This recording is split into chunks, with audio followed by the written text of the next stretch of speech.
अजामिल के प्रसंग में भी यही हुआ। बाकी हम जानेंगे आज कि अजामिल के साथ में जैसे ही अजामिल का जन्म के अच्छे कुल में हुआ था, अच्छे परिवार में हुआ था, लेकिन उसको सही संस्कार नहीं मिले थे। और सही संस्कार न मिलने के कारण क्या हुआ कि उसका एक तरह से पतन हो गया। तो कहते हैं कि राजा परीक्षित ने पूछा था ये प्रसंग किनसे, सुखदेव गोस्वामी जी से पूछा कि हे गुरुदेव, हे सुखदेव गोस्वामी जी, आप मेरा एक प्रश्न है। तो सुखदेव गोस्वामी जी ने पूछा कि पूछिए क्या प्रश्न है। तो उन्होंने कहा कि हे प्रभु सुखदेव गोस्वामी जी, आप पहले ही दूसरे स्कंद में मुक्ति मार्ग यानी कि निवृत्ति मार्ग का वर्णन कर चुके हैं। दूसरे स्कंद में भी हमने जो मुक्ति का मार्ग है, निवृत्त कैसे हो सकते हैं जगत से, वो सब वर्णन सुन चुके हैं। उस मार्ग का अनुसरण करने से मनुष्य निश्चित रूप से लगातार आगे बढ़ते सर्वोच्च लोक अर्थात ब्रह्मलोक तक ऊपर उठ जाता है। एक ऐसा भी अवसर आता है जीव के जीवन में कि वो उच्च लोक तक उठ सकता है, ब्रह्मलोक तक जा सकता है, जहां से वह ब्रह्मा के साथ साथ आध्यात्मिक जगत वैकुंठ भी चला जाता है। इस भौतिक जगत के जन्म मृत्यु के चक्र को खत्म कर देता है, समाप्त हो जाता है। तो फिर कह रहे कि इस तरह से होने के पश्चात भी हे प्रभु, हे गुरुदेव, आप ये बताइए कि ये फिर जीव के साथ में ऐसा क्यों नहीं होता। तो सुखदेव मुनि ने आगे उसको उत्तर देते कहा, किसको, राजा परीक्षित को कहा कि हे राजन, हे परीक्षित, जब तक जीव प्रकृति के गुणों के, भौतिक गुणों के संक्रमण से दूषित हो जाता है, संक्रमण हो जाता है, मतलब संक्रमित जानता है आजकल जो है, पॉल्यूटेड हो जाना, कंटेमिनेटेड हो जाना और वो वायरस आ जाना है। जब तक जीव की जो चेतना है वो भौतिक प्रकृति के इन 3 गुणों में लगी रहती है, 3 गुणों में जीव जो है डूबा रहता है, तो उसके विभिन्न प्रकार के शरीर प्राप्त करता है। कहते कि हे राजन, ऐसे प्रभाव से उसको बहुत सारे शरीर मिलते हैं, और कहते कि इस प्रकार से उसको विभिन्न प्रकार के जो है शरीर मिलते हैं, जिसमें वो आनंद और कष्ट पाता है। दोनों ही चीजें उसको मिलती है, दुख भी मिलता है, सुख भी मिलता है। और अपने शरीर के अनुसार उसमें विविध अभिरुचि होती है, उसमें बहुत सारी उसकी इच्छाएं आती है, डिजायर आती है कुछ करने की। इन अभिरुचियों का अनुसरण करने से वह प्रवृत्ति मार्ग से होकर के गुजरता है। फिर वो जिस तरह से इन अभिरुचि में जाएगा, फिर वो प्रवृत्ति में चल जाएगा। कहाँ जाना था उसको, निवृत्ति मार्ग में जाना था उसको, यानी कि उसको मुक्ति की ओर जाना है। जीव को जन्म तो लिया है, जन्म मृत्यु के चक्कर से जो है क्या होने के लिए, मुक्त होने के लिए, लेकिन जन्म मृत्यु का चक्र यदि वो सही तरह से पार नहीं कर पाता, अच्छे लोगों का संग नहीं कर पाता, फिर वो प्रवृत्ति मार्ग में आ जाता है। ठीक है ना, 2 ऑप्शन होते हैं ना। जैसे कि आप किसी के, आपके पास में कोई भी फ्रेंड रिक्वेस्ट आती है उदाहरण के लिए, तो आपके पास में 2 ऑप्शन होते हैं, तो उस रिक्वेस्ट को आप एक्सेप्ट करो या रिजेक्ट करो। अब जीव जो है, जो ये प्रलोभन आते हैं माया के, यदि उनको रिजेक्ट नहीं करता, यदि उनको स्वीकार कर लेता है कोई भी बहुत सारी इच्छा रख करके अपने जीवन में, तो फिर क्या होगा, तो भौतिक प्रकृति फिर उसको जो है प्रवृत्ति मार्ग में रखेगी, निवृत्ति मार्ग में रखेगी। इस बात को ध्यान रखना है। हम कभी कभी भक्ति करते सोचते हैं अरे हमने तो भक्ति की, हमारे साथ में ऐसा क्यों हुआ। नहीं भैया, भक्ति करते हुए भी कुछ हुआ होगा। जान पहचान करो, अपनी जांच करो, अपने आप को देखो कि भक्ति करते समय भी कुछ ना कुछ ऐसा एक्सीडेंट हुआ है जरूर हमारे साथ में, ऐसी कोई घटना घटी है कि भक्ति तो हम कर रहे थे, मन तो हमारा भक्ति में था, माला पे था, सॉरी माला तो हमारी चल रही थी हाथ की, लेकिन मन कहीं और जा रहा था। तो मन में जो इच्छा कर ली, ये भी बड़े ध्यान सुनने की बात है। अगर जाप करते समय कोई भी भौतिक इच्छा आ गई, तो भगवान कहेंगे भाई ठीक है, तुम माला रोक, पहले तो अपनी इच्छा पूरी कर ले। क्योंकि भगवान जीव की जो इच्छा में बाधक नहीं आते, उसकी जो डिजायर होती है, जो जीव चाहता है, उसको भगवान रोकना नहीं चाहते, बल्कि भगवान कहते हैं कि ठीक है भाई, तुम्हारी इच्छा हुई है करने की, चलो तुम मैं ये पूरा कर देता हूँ। कोई कहे कि अरे प्रभु आज तो जाप करते करते बहुत समस्या हो गई है, जाप नहीं हो रहा है, थोड़ा सा मन कर रहा है रसगुल्ला खाने के लिए, तो भगवान कहेंगे भाई रुक तो भी, अभी रसगुल्ला मंगवाते भगवान। फिर उसका मन जो है खड़ा होगा, फिर घूमेगा, देखेगा मंदिर में कहीं गोविंदा खुला हुआ है क्या, किचन खुला हुआ है क्या, इधर कहीं महाप्रसाद में तो नहीं कुछ रखा, चाय आइटम, बस महाप्रसाद में उसको बढ़िया खीर मिलेगी, कहेगा चलो रसगुल्ला और खीर तो बढ़िया क्वालिटी है, चलो खीर से ही। तो वो जो बैठा था उद्देश्य लेकर के वहां पर जप करने के लिए, भजन करने के लिए, तो वो तो इच्छा वो तो पूरा नहीं हुआ। वो जप करते समय मन में क्या आता है कि वैराग्य की भावना थी कि भाई इन सब चीजों से हट करके मुझे जप करना चाहिए, लेकिन वैराग्य तो नहीं रहा ना, किसी एक वस्तु में आसक्ति होगी। अब वो जब आसक्ति हुई, उसकी इच्छा हुई, तो भगवान ने अगर अंदर उसके वो विकल्प भी दे दिए, कहाँ से मिलेगा भाई, किस बंदे को ढूंढना पड़ेगा, पुजारी को, ब्रह्मचारी को, कहाँ से पकड़ना पड़ेगा। तो वो सब भगवान ने फिर उसको सामने खड़ा भी कर दिया, कह यार भैया कुछ खिलाओ भाई, कुछ राशन वासन। बोला हाँ आइए आइए, अभी मंगला आरती का रख रखा है, चलो भाई खा लेते हैं, या महाप्रसाद का रखा है। तो जो भागवत क्लास में बैठे थे या जपा क्लास में बैठे थे, वो तो पूरा नहीं हुआ ना। तो भगवान ने आपको परवर्ती मार्ग में डाल दिया, निवर्ती मार्ग में दिया। वहां जो भौतिक इच्छा थी उसको पूरा कराया गया। हम इच्छा करना चाह रहे, भगवान भी जो है माया क्या करती है, सहायता करती है जीव की। अगर कोई जीव जो है मुक्त होना चाहता है, अगर सामने रखा भी नहीं, नहीं पहले मैं पूरा जाप करूँ अपना 16 माला करूँ, तब बाद की बात है मैं कुछ करूँ, तो भगवान फिर उसको ऐसा ही भक्तों का संग देंगे, ऐसे ही उसके अंदर हृदय में जाएगी, उत्कंठा जाएगी कि मैं भगवान का नाम और अच्छी तरह से कैसे लूं। इस प्रकार सुखदेव गोस्वामी ने कहा कि जैसे कोई जीव जो है दूषित हो जाता है, बहुत ही वह शरीर प्राप्त करता है, और शरीर के साथ साथ उसको फिर कष्ट और दुख दोनों मिलते हैं, सुख और दुख दोनों ही मिलते हैं। इस प्रकार शरीर के अनुसार उसमें विभिन्न अभिरुचि हो जाती है, बहुत सारी इच्छा पूरी हो जाती है, और इन अभिरुचि इच्छाओं को पूरा करने का जो अनुसरण करता है, तो वो जीव परवर्ती मार्ग में चल जाता है, अर्थात भौतिक इच्छा क्योंकि मार्ग में आ जाता है, और उससे फिर वो होकर के गुजरता है। फिर वो जो हाईवे है, जिस हाईवे पर उसको ने जिस हाईवे को उसने चुना है, पकड़ा है, फिर वो उसी हाईवे से गुजरेगा। आप कहो नहीं नहीं वो तो जय यमुना एक्सप्रेस वे से होना चाहिए या केएमपी से होना चाहिए, नहीं भैया, हाईवे तो आपने लोकल पकड़ा है ना। इस लोकल हाईवे को छोड़ोगे तब आप केएमपी में चल पाओगे, अच्छी स्पीड वाले हाईवे, लेकिन वो तो हमने पकड़ा ही नहीं।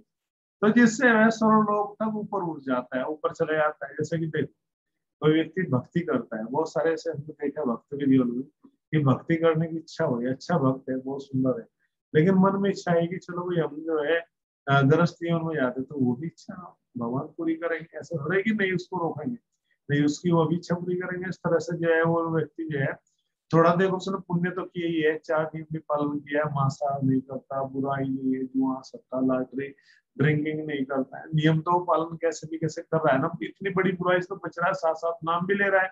नाम में अगर जो उसकी थोड़ी सी कुछ इच्छा है, भौतिक इच्छा है, तो भगवान कहते हैं कोई बात नहीं भैया, जब मैं इतने लोगों की इच्छा पूरी करता हूँ, तुम तो भक्त हो है।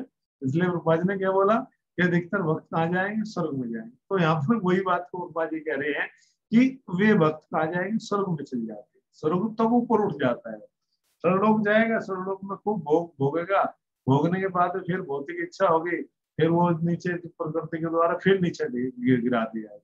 कभी उठाए थे, कभी गिराए थे, कभी नरकाए थे, कभी स्वर्ग आए थे। भौतिक प्रकृति कभी नरक में ले आएगी, तो स्वर्ग में जाएगी, कभी उठाए कभी गिराएगी, उसको सब मिलेगा। जो लोग देवता कहते हैं कि भगवान, एक बात बहुत सुंदर कहते हैं 9वें अध्याय के 25 श्लोकों में पढ़ लेना, भगवद गीता पढ़ना 9वें अध्याय के 25 श्लोक, उसमें क्या कह रहे हैं कि यान्ति देवर्ता देवान, पितरन यान्ति पितृवर्ता, भूतानि यान्ति भूतेज्य, यान्ति मध्यजिनोऽपि माम। कि अर्जुन ये याद रखना, जो लोग देवताओं की पूजा करते हैं वे देवताओं के बीच में जन्म लेंगे। जो लोग देवताओं की पूजा करते, देवताओं का भजन करते हैं, सूर्य की पूजा करते हैं, चंद्रमा की पूजा करते हैं, ऐसे देवताओं के बीच में उन लोगों में वो जन्म लेंगे।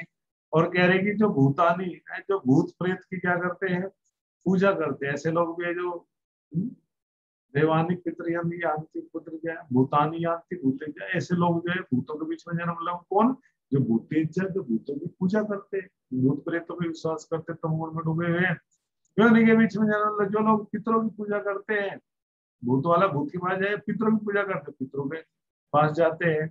और जो लोग मेरी ही पूजा करते हैं, यान्ति मध्याजिनोऽपि माम, जो लोग मध्य जिनो, मत मैंने मेरी, जिना प्रकृति या जीवन जो लोग है, वो क्या अपी जिनो अपी मेरी ही पूजा करते हैं, वो मां मुझे प्राप्त कर लेंगे, मेरे लोक में चल जाएंगे। और मेरे साथ निवास करते प्रकृति के विभिन्न गुणों के प्रभाव के कारण जीवों के नाना प्रकार की प्रवृत्ति लालसाएं पाई जाती है, बहुत सारी इच्छा आ जाती है। इसलिए बहुत सारे गंतव्य को प्राप्त होने के योग्य होते हैं। जब तक मनुष्य भौतिक रूप से आसक्त रहता है, तब तक वह भौतिक जगत के आकर्षण के फलस्वरूप सर्व तक ऊपर उठना चाहता है। उसकी बहुत सारी इच्छा होती है, ये इच्छा हो जाए अमेरिका चल जाऊं, सर्वलोक में चल जाऊं, उठना चाहता है। किंतु पूर्ण पुरुषोत्तम भगवान घोषणा करते हैं, जो लोग मेरी पूजा करते हैं, मेरे पास आते हैं, यदि वे किसी अन्य परम भगवान के धाम के विषय में जानकारी नहीं होती तो वह केवल भौतिक स्थिति से ऊपर उठना चाहते हैं। भाई बहुत सारे लोग हैं ना जो थोड़ा सा ऊपर जाना चाहते हैं लेकिन उनको भगवान के विषय में कोई जानकारी नहीं है, तो ऐसे लोग स्वर्ग तक जा सकते हैं, क्योंकि देवताओं के पास जाएंगे तो देवताओं से मांगे तो जाएंगे। और कह रहे जो लोग मेरे पास आते हैं, मेरी पूजा करते हैं, वो मुझे मुझे प्राप्त कर पाते हैं।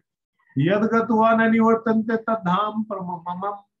कहते हैं कि हे जीव, हे अर्जुन, जब कोई व्यक्ति इस भौतिक संसार को छोड़ करके मेरे पास आना चाहता है तो मैं सनातन धाम को प्राप्त हो जाता है। चैतन्य सिद्धांत में भी भगवान चैतन्य महाप्रभु गोस्वामी को यही कहते हैं, ब्रह्मांड भर में ते कौन भाग्यवान जीव, गुरु कृष्ण प्रसाद पाइबे यही भक्ति लता बीज। कि ब्रह्मांड भर में करोड़ों करोड़ों जन्म लेने के पश्चात भी यदि किसी जीव की क्या है भौतिक इच्छा बनी हुई है, मतलब भौतिक कहते एक तरह से कि ब्रह्मांड भर में करोड़ों करोड़ों जन्म लेने पड़ते हैं जीव को, और अनेकों अनेकों योनि में उसको जाना पड़ता है। जो इस तरह से वो जीव ब्रह्मांड भर में भ्रमण करता रहता है, भटकता रहता है, तो ऐसे जीव को फिर भगवान जो है क्या करते हैं, अवसर देते हैं। क्या अवसर देते हैं? भक्ति करने का। गुरु कृष्ण प्रसाद पाएंगे, गुरु कृष्ण की कृपा मिलती है उसको, यही भक्ति लता भी, फिर वो अपनी भक्ति रूपी जो लता है, भक्ति उसके ऊपर बीज आता है भक्ति का, वो बीज जो है उसको भगवत धाम तक लेके जाते हैं। इस तरह सारे जीव अपने अपने कर्म के अनुसार भौतिक ब्रह्मांड में भ्रमण करते रहते हैं। इनमें से कुछ तो उच्च लोकों में चले जाते हैं, कुछ निम्न लोकों में चले जाते हैं, और ऐसे करोड़ों भ्रमण करे जीव जो अत्यधिक भाग्यशाली होते हैं, उसे गुरु कृष्ण की कृपा से यह प्रमाणिक गुरु की संगति का अवसर प्राप्त हो जाता है। और ऐसा व्यक्ति गुरु कृष्ण तथा गुरु दोनों की कृपा से वो भक्ति रूपी लता को अर्थात उच्च लोकों में वो चला जाता है, प्राप्त कर लेता है। यह भवरोग है जो प्रकृति प्रवृत्ति मार्ग कहलाता है। भौतिक जगत में जो बीमारी है वो भवरोग है, भौतिक रोग की है, इसलिए इसका नाम प्रवृत्ति मार्ग है। और जब मनुष्य बुद्धिमान बन जाता है तो वह निवर्ती मार्ग ग्रहण कर लेता है। बुद्धिमान व्यक्ति के लिए क्या होता है? निवर्ती मार्ग, अर्थात भौतिक जगत से निकलने का रास्ता यह बुद्धिमान लोगों के लिए है। और जब तक वह भौतिक जगत में भ्रमण करने पश्चात ऐसा व्यक्ति जो बुद्धिमान होगा वो इस भौतिक जगत में भ्रमण नहीं करना चाहेगा, बल्कि वो भगवान के सनातन धाम को प्राप्त करना चाहेगा। और सनातन धाम में वो क्या करेगा? जाएगा और वहां पर भगवान का भजन करना चाहेगा। ऐसा व्यक्ति बहुत ही बुद्धिमान होगा। और कह रहे कि अपने नारकीय जीवन की विभिन्न योनियों का भी जो है वर्णन 5वें स्कंद में करके महाराजा परीक्षित कहते कि हे गुरुदेव, आपने तो ये तो यही था उस लोगों का, आपने तो जिन निम्न योनिया है पाप में जीवन जो जीते हैं लोग नरकों में, उनका भी 5वें स्कंद में वर्णन कर दिया है। बताया ना 5वें स्कंद में निम्न लोक में नानार के लोगों को वर्णन है। जो पाप कार्य में फलित है अपने प्रथम मनवंतर का वर्णन चतुर्थ स्कंद में किया, जिसकी अध्यक्षता ब्रह्मा के पुत्र शंभु मनु ने की थी। कहते कि शंभु मनु जो है ब्रह्मा जी के जो है इतने ये जो है पुत्र हैं, और जो है ये इस तरह से जो है उन लोगों में प्रमुख माने जाते हैं। 14 मनु बनाए गए तो शंभु मनु सबसे पहले आते हैं। जैसे अभी जो मंत्र चल रहा है, जो अभी जो काल चल रहा है, जो समय चल रहा है, वो जो है आपका चल रहा है व्यवस्थ मनु का काल, व्यवस्थ मनु का समय चल रहा है। लेकिन सबसे पहले जो मनु है वो शंभु मनु का। कहते कि हे प्रभु, हे गुरुदेव सुखदेव गोस्वामी, राजा प्रियव्रत उत्तान पाद कुलु तथा उनके गुणों का वर्णन किया है आपने। प्रियव्रत का वर्णन किया 5वें स्कंद में, और जो है उत्तान पाद का भी वर्णन किया।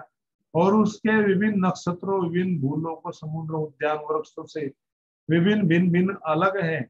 और इस सरलोक में आकाश के आकाश पिंड और धलोक से अलग है। इन लोगों तथा उनमें रहने वाले जीवों में बहुत ही अंतर पाया जाता है। आपने इतना सब कुछ बता दिया कि सब कुछ अलग अलग है, लेकिन फिर भी मैं जो हूँ कुछ थोड़ा जानना चाहता हूँ। भगवान भी गीता में कहते हैं कि बहुनाम जन्मानंते ज्ञानवान माम प्रपद्यते वासुदेव सर्वमिति सेमात्मा सुदुर्लभ। कहते जो वास्तव में ज्ञानी है और वह जिसके अनेकों जन्म हो चुके हैं, वह सचमुच कर मुझे ही समझ कारण और कारण जानकर मेरी शरण ग्रहण करता है। और हे अर्जुन, इस तरह का जो महात्मा है वो अति दुर्लभ है संसार में, अर्थात उसका मिलना बड़ा मुश्किल है। क्योंकि वासुदेव श्री कृष्ण हर वस्तु के सृष्टा है और उनकी शक्ति विभिन्न प्रकार से जो है प्रदर्शित होती है। इस प्रकार से उनकी शक्ति के संयोग से जो है विभिन्न देवता जो है जीव पाए जाते हैं। कहते कि हे परम सब भाग्यशाली ऐश्वर्यवान सुखदेव गोस्वामी, अब आप कृपया करके मुझे बताएं कि मनुष्य को किस प्रकार से नारकीय स्थिति में प्रवेश करने से बचाया जा सकता है, जिससे उन्हें भीषण यातनाएं झेलनी पड़ती है। कहा कि हे गुरुदेव, अब मुझे समारोह बताओ कि संसार में जो लोग जो सब फंसे हुए हैं, ऐसे लोगों को नार के जीवन से अर्थात नरकों के जीवन से कैसे बचाया जाए। क्योंकि नरकों में जाकर के तो जीव जो है बहुत सारे पाप कर्म कर करके भी जो सब लोग भ्रमित है, सबके सब लोग फंसे हुए हैं। इनके मुक्त होने का क्या रास्ता है, ऐसा कौन सा मार्ग है जिससे सबके सब मुक्त हो सके, इनको बचाया जा सके। कि भीषण बड़ी ही भयानक जो यातनाएं जो है इनको सहन करनी पड़ रही है, बहुत सारी यातनाएं ये सहन करते हैं जी। और ये पंचम स्कंद के जो है सुखदेव गोस्वामी ने बता दिया था, लेकिन फिर भी दोबारा से फिर उत्तर दे रहे, कहते हैं कि सुखदेव गोस्वामी ने उत्तर दिया कि हे राजन परीक्षित, ये जान लो कि जब तक मनुष्य अपनी अगली मृत्यु के पूर्व, यानी कि जो मृत्यु आने वाली है जीव को, जो शरीर मिला है मृत्यु आने वाली है, इससे पहले ही जन्म में अपने मन वचन कर्म से शरीर से किए गए पाप कर्मों को का वो मनु संहिता तथा अन्य धर्म शास्त्र के अनुसार जो है क्या करता है, समुचित प्रायश्चित करके निराकरण नहीं कर लेता। जब तक वो व्यक्ति इस जन्म में किए गए और पिछले जन्म में भी किए गए जो पाप है सारे के सारे मनुष्य जीवन में रहते हुए भी वो व्यक्ति जब तक इनसे मुक्त नहीं हो जाता, इनको आप पाप कर्मों को करने की जो प्रवृत्ति है वो खत्म नहीं जाती, इन पाप कर्मों को समाप्त नहीं कर देता इन श्रृंखला को, तब तक वो व्यक्ति जो है अवश्य ही मृत्यु के बाद में यदि प्रवृत्ति बनी रही वो पाप कर्म करता रहेगा, तो ऐसा व्यक्ति निश्चित रूप से मृत्यु के बाद में नरकों में जाएगा। कह रहे कि वो नरक लोकों में प्रविष्ट हो जाएगा और उसको भीषण कष्ट मिलेंगे। पढ़ सकते हैं आप इस श्लोक को, आप खुद ही पढ़ सकते हो। ये पहले छठे स्कंद का पहले अध्याय जो है जामिनी का प्रसंग है और उसके 7 नंबर के श्लोक का अनुवाद है। ये कहते हैं कि वो व्यक्ति नरकों में जाएगा। यहाँ बता देगा न चेदिवे हा पचिंतिं यथा अंसः कृतस्य कुर्यान् जन्मुक्त पाणिभिः ध्रुवं प्रेत्यस्य नरकानुसुपेतिः ध्रुवं प्रेत्य नरकानुसुपेतिः एकविदिता भवति स्निग्ध यातनः। कहती कि उनको यातना मिलेगी। क्या मिलेगी? ऐसे लोगों को यातना मिलेगी, तिगिम यातना। तिगिम का मतलब है जैसे भीषण गर्मी और कष्ट होता है, ऐसे योग में उपत्ति उत्पत्ति करता है जो कीट देती है। पहले ही वर्णन किया जाता है मैं मेरे द्वारा बहुत है, इससे तुम्हें क्या मिलेगा? तिगिम यातना, अत्यधिक बड़ी भयानक कष्ट की वाली यातना मिलेगी। और जिसके बाद वो नरक लोक में प्रवेश होगा और वहां पर बहुत भीषण उसको यातना मिलेगी, जैसा कि मैं पहले ही कह चुका हूँ। कह रहे कि ऐसे लोग जो व्यक्ति जो भक्ति नहीं करते, पाप में कर्म करते, मनुष्य जीवन पा करके मनुष्य जन्म पाइयो राधा कृष्णा भजियो जाने भी सुनी भी विष खाई नहीं।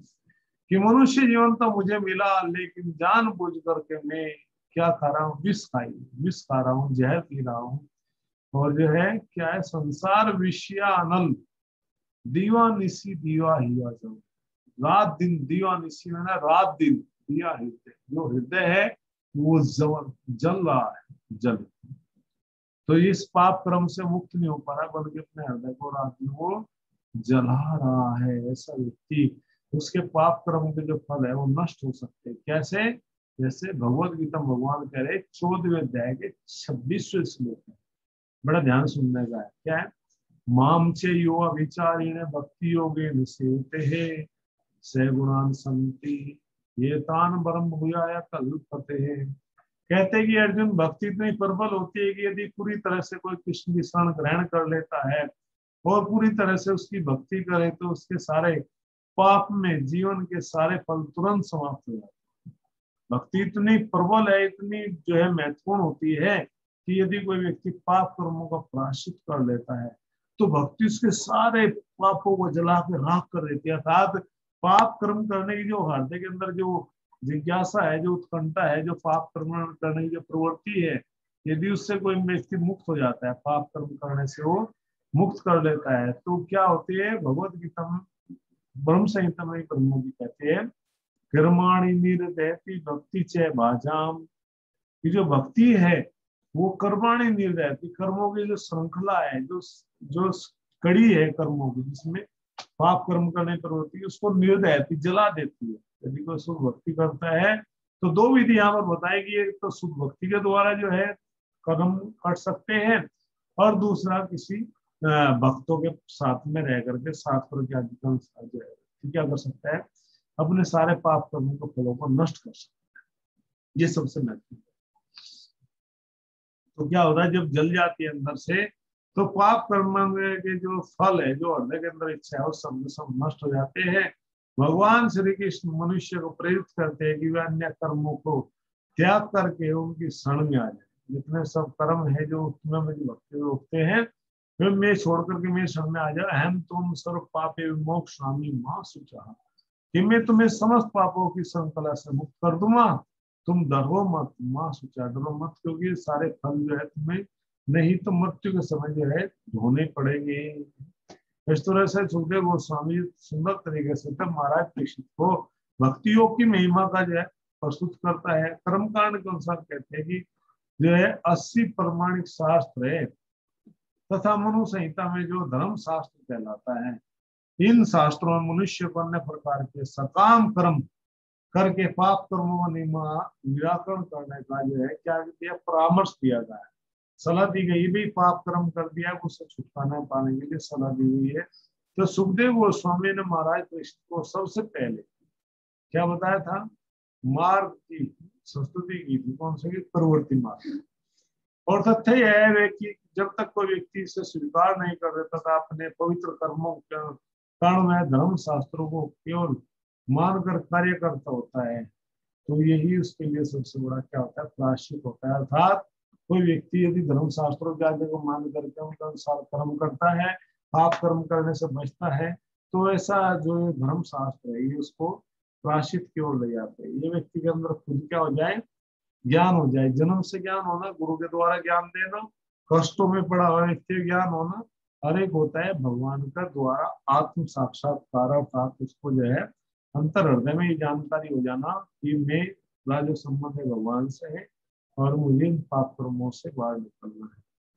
इस प्रकार से कहते हैं कि अगले जन्म में जो है उसको मृत्यु आने से पहले व्यक्ति जब तक मनुष्य शरीर जो है पर्याप्त सशक्त है कि जब तक किसी व्यक्ति के शरीर में जान है, जीवन है, कुछ कर सकता है, तो उसे जो है प्रायश्चित की विधि तुरंत अपनानी चाहिए, अन्यथा उसकी बहुत बड़ी हानि होने वाली है। शरीर में जान रहते हैं, शरीर करते रहते हैं, काम करते समय भी, अर्थात हम जब तक हमारे जीवन में जान है तब तक हम जो है क्या कर सकते हैं कि शरीर में बने रह करके जो है मृत्यु की जो प्रायश्चित है उसको स्वीकार कर लेना चाहिए, अर्थात उसको प्रायश्चित को कर लेना चाहिए। इस प्रकार से कहते हैं कि उसके शरीर में जो वो बोझ है वो ऐसे बढ़ेगा जैसे उसको जो है कहते हैं कि तुरंत तुम्हें अपनाना चाहिए, अन्यथा समय की हानि होगी और गंभीर पापों के द्वारा व्यक्ति आगे बढ़ता रहेगा।